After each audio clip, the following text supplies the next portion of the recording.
మహాదేవ శ్రీమాత్ర నమః. Welcome to శ్రద్ధా భక్తి channel. Thank you all of you.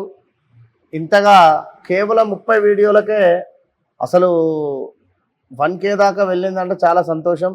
మరి కొన్ని రోజులలో మానిటైజేషన్ కూడా అవ్వబోతూ ఉన్నది మన ఛానల్. చాలా సంతోషం అండి. ప్రేక్షకులకు అందరికీ కూడా పేరు పేరున కూడా అమ్మవారి యొక్క శుభ ఆశీస్సులు. ఈరోజు మనము మే 2వ తారీఖు అర్ధరాత్రి అంటే తెల్లవారుజామున 1:20 ప్రాంతంలో గురుగ్రహము మేషరాశి నుండి మేషరాశికి స్వస్తి చెప్పి వృషభ రాశిలోకి శుభంగా వెళ్ళబోతూ ఉన్నటువంటి పరిణామం. మరి ఆ రోజు గురువారము గురుగ్రహము తెల్లవారుజామున 1:20 ప్రాంతంలో సుమారుగా మేషం నుండి వృషభానికి ట్రావెల్ జరుగుతూ ఉన్నది. మరి దీని వలన ద్వాదశ రాశులైనటువంటి మేషము, అదేవిధంగా ఈ యొక్క వృషభము, మిథునము, కర్కాటకము, సింహము, కన్య, తుల, వృశ్చికము, అదేవిధంగా ధనస్సు, మకరము, కుంభము, మీనము, ఈ ద్వాదశ రాశుల వారికి మరి ఎలాంటి రిజల్ట్ ఇవ్వబోతున్నాడు అనేటువంటి విషయాన్ని మనం ఈ యొక్క వీడియోలో పూర్తిగా కూడా క్షుణ్ణంగా కూడా తెలుసుకుందాం. ఎందుకు అంటే గత కొన్ని రోజుల నుండి కూడా కర్కాటక రాశి వారు కానీ, వృశ్చిక రాశి వారు కానీ, మిథున రాశి వారు కానీ, మకర రాశి వారు కానీ, మీనరాశి వారు కానీ, కుంభరాశి వారు కానీ శని మూలకంగా చాలా ఇబ్బందులు పడుతూ ఉన్నారు.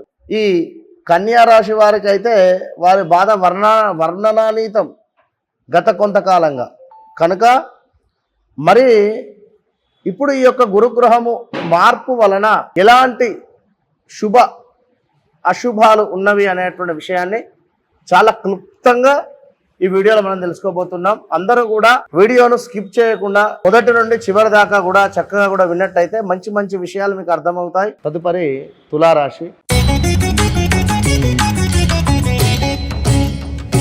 తులారాశి వారికి కొంచెం గడ్డు కాలం అండి. గత 1.5 ఇయర్ నుండి కూడా అనుకున్నటువంటి పనులు అనుకున్నటువంటి విధంగా ఆల్ ఆఫ్ సడన్ గా జాబ్ మానేసినా కూడా విత్ ఇన్ 10-15 to 20 డేస్ లోనే వీరికి వేరే వద్ద జాబ్ దొరికింది. ఏది తులారాశి వారికి 2022 ఎండింగ్ లో కానీ 23లో కానీ. మరి ఈ సంవత్సరము చాలా జాగ్రత్తగా ఉండాలి. 8వ స్థానంలో గురువు ఉండడం చేత 8 అంటేనే మనకు కష్టం. అదేవిధంగా సీక్రెట్ మెంటాలిటీ అంటే సీక్రెట్ గా వ్యవహరించేటువంటి పరిస్థితి, అంటే ఆ విధంగా ఉండేటువంటి ఏవైతే ఉన్నాయో అవి బయటపడడం కానీ, ఇంకా గృహ సమస్యలు, ఇంకా చూసుకున్నట్టయితే కోపం అధికంగా ఉండడము, ఏదైనా హాని కలగడం మీకే ఏ రకంగానైనా, అనూహ్య అవరోధాలు కావచ్చును, అగ్ని ప్రమాదాలు కావచ్చును, వస్తువులు దొంగతనానికి గురి అయ్యేటువంటి పరిస్థితులు కూడా గోచరిస్తూ ఉన్నాయి ఇక్కడ. కనుక ఇట్టి విషయాలలో అశ్రద్ధ చూపకుండా మీరు తప్పకుండా కూడా శ్రద్ధగా ఉండండి. మన శ్రద్ధా భక్తి ఛానల్ను ఫాలో అవుతుంది. ఇంకా చూసుకున్నట్టయితే దృష్టి ఈ యొక్క తులారాశి వారికి 2వ స్థానం మీద ఉంది.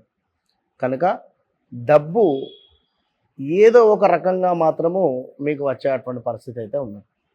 డబ్బు మీకు ఏదో రకంగా అందుతుంది. సప్తమ దృష్టి గురువుది మీ 2వ స్థానం మీద ఉంది కనుక తప్పకుండా ఏదో అవసరానికి మాత్రం డబ్బు అయితే అందుతుంది తప్పకుండా కూడా అనేటువంటి విషయాన్ని గమనించుకోండి. ఇంకా చూసుకున్నట్టయితే 4వ స్థానం మీద కూడా ఈ యొక్క దృష్టి పడుతూ ఉన్నది. 12వ భావం మీద కూడా దృష్టి పడుతున్నది. 12వ భావం అంటే ఏమిటి? మనకు స్థాన చలనము కావచ్చును, పదవీహీనత, ప్రదేశ మార్పులు, స్త్రీ సంబంధిత విషయాలలో జాగ్రత్త అవసరము ఈ తులారాశి వారికి. ఇటు 12 బాలేదు, అటు 4వ స్థానము కూడా బాలేదు. 4వ స్థానం అంటేనే మాస్ ఫాలోయింగ్ కనుక కొంచెము ఈ యొక్క హౌస్ రిలేటెడ్ కానీ, తల్లి రిలేటెడ్ కానీ విషయాలలో కాస్త శ్రద్ధగా ఉండండి. ఏమైనా మైనస్ వాతావరణం ఏర్పడినట్టయితే అశ్రద్ధ చూపకుండా తప్పకుండా కూడా స్పందించి ముందుకు వెళ్ళండి, మంచి ఫలితాలు ఉంటాయి. ఇంకా ఈ యొక్క కన్యారాశి వారికి ఎక్కువ కూడా ఎవరికి ఈ విషయాలను మాత్రం షేర్ చేయకండి. మీరు నేను ఇది చేస్తున్నా, అది చేస్తున్నా, నేను ఇది కొంటున్నా, అది కొంటున్నా అని మాత్రం మీరు ఎట్టి కోశాన్ని కూడా షేర్ చేయకండి. ఎందుకంటే మీరు తప్పకుండా చట్టము, న్యాయం, ధర్మం అనేటువంటి వారు అటే వైపుగా ఉంటారు.